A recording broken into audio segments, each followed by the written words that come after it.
키에르케고르는 죽음에 이르는 병이라는 책에서 절망이 곧 죽음이라고 말했습니다. 당대의 교회는 비판했지만 하나님에 대한 믿음이 있었던 키에르케고르가 말하는 절망은 부활에 대한 믿음이 없는 데에서 오는 절망이었습니다. 그런데 굳이 기독교적 부활을 이야기하지 않더라도 물리적 죽음 이전에 이미 심리적 죽음이 먼저 도래하고 그 심리적 죽음은 바로 희망을 기대할 수 없는 절망의 상태라 할 수 있습니다. 다음과 같은 일화가 있습니다. 사형수를 상대로 하는 실험이었습니다. 사형수는 손을 뒤로 묶인 채 몇 대의 단두대 중 한 대의 머리를 내려놓았습니다. 계속 사형이 집행되던 단두대였기 때문에 그 사형수의 죽음은 의심할 여지가 없었습니다. 사형수도 절망 상태에서 모든 것을 체념합니다.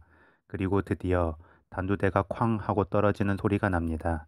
뒤이어 사형수의 뒷목에서부터 주르륵 무언가가 흘러내립니다. 그리고 사형수는 죽습니다. 그런데 정작 사형수의 단두대는 작동하지 않았고 옆에 있는 다른 단두대가 작동한 것이었습니다. 사형수 목줄기를 흐르던 것도 사형수의 피가 아닌 사형 집행인이 흘려보낸 차가운 얼음물이었습니다. 즉, 사형수는 물리적으로 죽을 이유가 없었다는 것입니다. 그런데 이미 모든 것을 체념하고 절망한 사형수는 심리적 죽음과 함께 스스로 물리적 죽음에 이르게 된 것입니다. 우리나라 통도사의 유명한 스님이었던 경봉성사는 힘들어하는 신도들에게 종종 다음과 같은 문구를 써줬다고 합니다. 그것은 산진수궁 의무로 유록화홍우일촌입니다.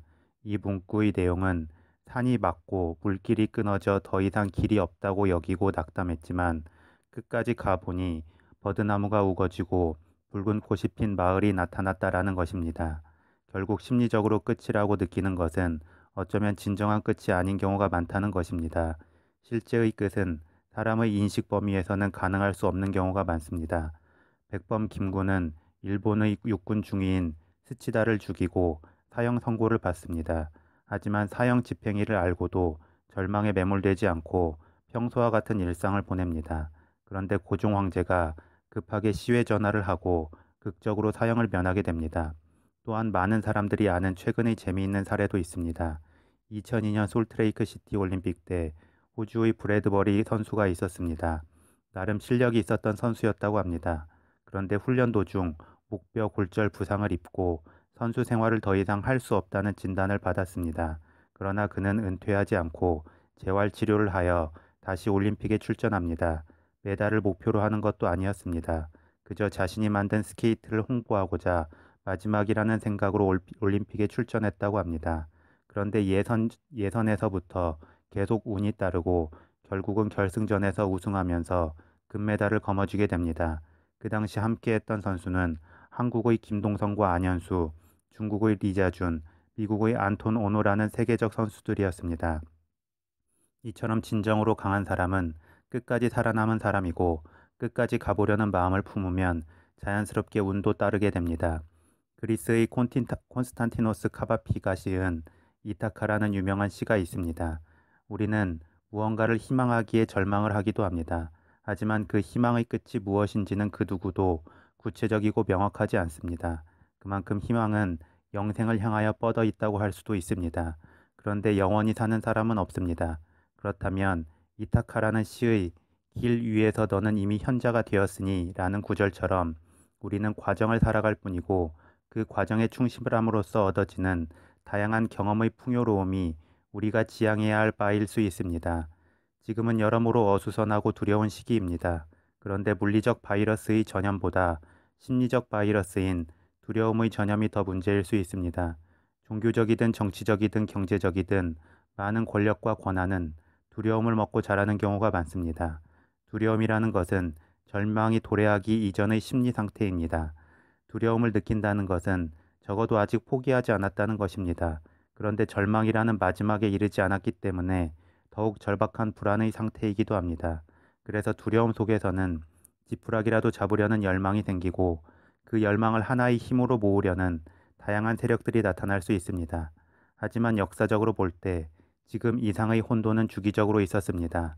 패스트가 창궐했을 때나 세계대전이 발발했을 때나 우리는 그 끝을 알 수 없는 상태에서 두려움에 매몰되었고 그것을 이용하려는 세력에게 힘을 몰아주었으며 그 결과는 그렇게 좋지 않았습니다. 그렇다면 혼돈과 두려움의 시기에 무엇을 해야 할까요?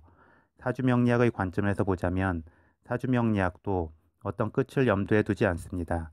그냥 자신을 이해하고 그에 맞는 오늘의 균형 잡기 위한 행동에 최선을 다하다 보면 그에 맞는 미래가 도래하고 우리는 겸허히 그것을 받아들일 뿐입니다. 사주에서 미래를 보는 것도 오늘의 균형 잡기 위한 방법을 가늠하려는 것이지 미래를 단정하기 위함이 아닙니다. 그리고 사주에는 아무런 감정이 없습니다. 더불어 어떤 가치 기준도 없습니다. 마치 자연처럼 그냥 존재할 뿐이고 사람은 그것을 관찰하고 관조할 뿐입니다. 그래서 사주를 통해서 두려움을 느끼거나 희망을 보는 것은 관찰자의 주관입니다. 그리고 그 관찰자의 주관적 의도에 따라서 힘과 권위를 갖고 사람들을 제어하게 됩니다. 그래서 너무 과하게 두려움을 심어주거나 너무 과하게 희망적 메시지를 전하려는 것은 사주명리학의 본질에서 벗어난 것일 수 있습니다. 다만 그 누구도 미래의 두려움과 절망을 기대하며 살고 싶어 하지 않습니다. 그래서 이왕이면 하나의 동일한 현상에 대해서 긍정적 해석을 하려고 합니다. 관점이라는 것은 물이 반절밖에 안 남았다고 보거나 물이 반절이나 남았다고 보는 것처럼 상대적일 뿐이지만 희망과 긍정의 관점을 견지하면 적어도 두려움과 절망으로 이어져서 심리적 죽음을 맞이하지 않을 수 있습니다. 그래서 희망적이고 긍정적인 관점을 견지하면 심리적 죽음을 넘어 물리적 죽음을 맞이하는 끝까지 가볼 수 있다는 것입니다. 그리고 도저히 어쩔 수 없는 물리적 죽음을 맞이하는 끝까지 가려고 버티다 보면 김구나 브래드버리와 같은 우리의 인식을 넘어서는 우연의 축복도 올 수 있고 경봉선사가 말한 뜬금없는 무롱도원도 발견할 수 있습니다.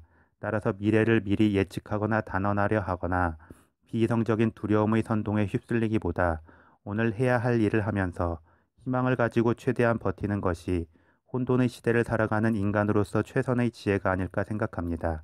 규칙적이고 정해진 흐름을 깨는 것은 변칙적인 것이지만 또 변칙적인 수를 이길 수 있는 것은 규칙적인 체계와 시스템이기 때문입니다.